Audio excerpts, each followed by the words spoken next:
থেকে ফুটে এসে মুক্তা ইব্রাহিম রানীগাঁও বাজারে আজকে একটা সত্য কথা বলে যায়। আমি অতীতে একজন কাঠ মিস্ত্রি ছিলাম। আমার বেতন ছিল 150 টাকা রোজ, আজ থেকে 3 বছর আগে। আপনাদের দোয়ায়, আপনাদের সাপোর্টে আজ সারা বাংলাদেশের মানুষ আমাকে সাপোর্ট করে। বর্তমানে কোটির খাঁচা আছে আপনাদের সাপোর্টে এবং ফেসবুক ইউটিউব থেকে ইনকাম করে। আমি লুটপাট করতে গেলে আসছি না। যে সময়ে আপনারা আমার এত সম্মান, এত ইজ্জত দিচ্ছেন সোশ্যাল মিডিয়ার মাধ্যমে, আমি আপনাদের জন্য কিছু করতে চাই। আমার একটা সুযোগ দিতেন। আমি একটা ফুটবল একাডেমি খুলছিলাম।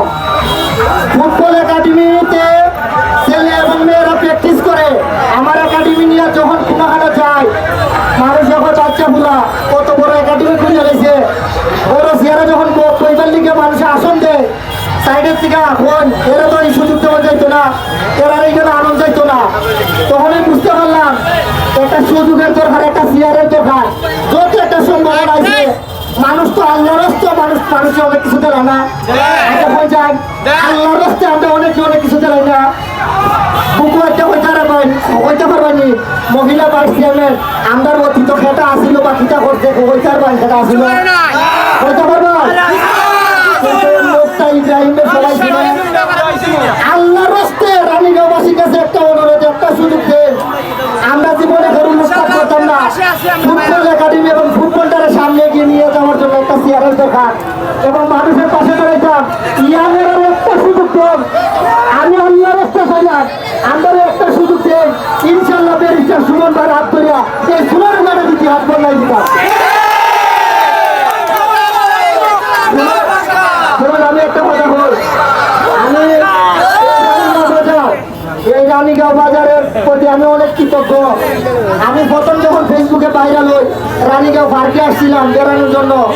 রানীগাঁও বাজারের মানুষ এবং রানীগাঁওর মানুষ এত পরিমাণ আমার সাথে সেলফি তুলছে, ওই দিন থেকে এত অনুপ্রেরণা আছে না, রানীগাঁওর মানুষের সাপোর্ট আছে, এই জন্য তারা আমার সাথে ছবি তুলতে হয়েছে। আমি আবারও রানীগাঁওবাসীর কাছে এলাম, সেলফি তোলার জন্য আসছি না। আপনাদের কাছে আমি আল্লাহর রাস্তায় একটা বুট নিবার লিখেছি। আল্লাহর রাস্তায় আমাদেরকে একটা বুট দেন। বুট দিলে পরে মানুষের ধরে ওই গর্বের দিনে ফাঁকা অফ থাকে।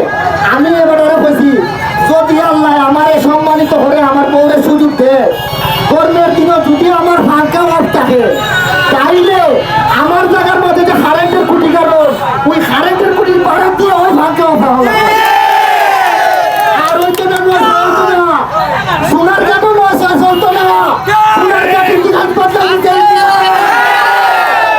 আজকে ব্যারিস্টার সুমন একটি ওয়ার হারণে কিন্তু মুক্তা ইব্রাহিম রানীগাঁও বাজারও নির্বাচনের অধিকার নিয়ে বক্তব্য দিতেছে। লাগে উড়াইলি লাগে না, একটা সুযোগ দেন। ইনশাল্লাহ ইতিহাস বদলে যদি সুযোগ পাই, যদি মাসে 3 লক্ষ টাকা ইনকাম করে সোনার কাছে আজ দিতে পারি, যদি ক্ষমতা পাই ইতিহাস পাল্টাই দিব ইনশাল্লাহ। আমি একটা কথা বলি রানীগাঁওবাসী, আবারও বলতেছি, আল্লাহর রাস্তায় একটা ভোট দিবেন, ইয়াং জেনারেশনে একটা সুযোগ দেন। আপনারা দেখেন অতীতে মহিলা ভাইস চেয়ারম্যান কিতা করছে, দেখাচ্ছেন আপনারা কিতা করছে,